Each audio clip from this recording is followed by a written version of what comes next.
Welcome back to another technical deep dive here in the debug zone. Today, we're tackling a big question and breaking it down with insights from other users.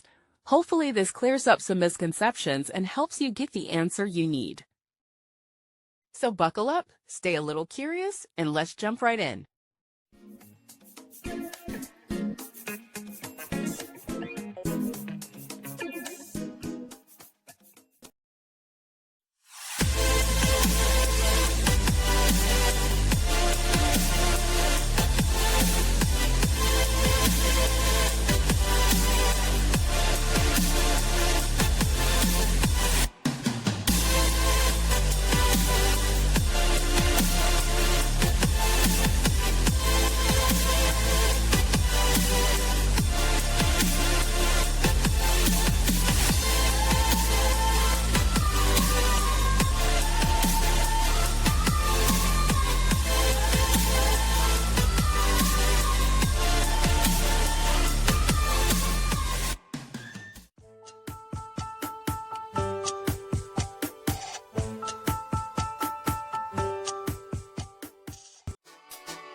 And that's a wrap.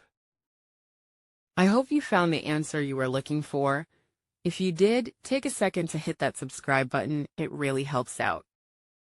And let me know in the comments which solution worked best for you. See you next time in the debug zone.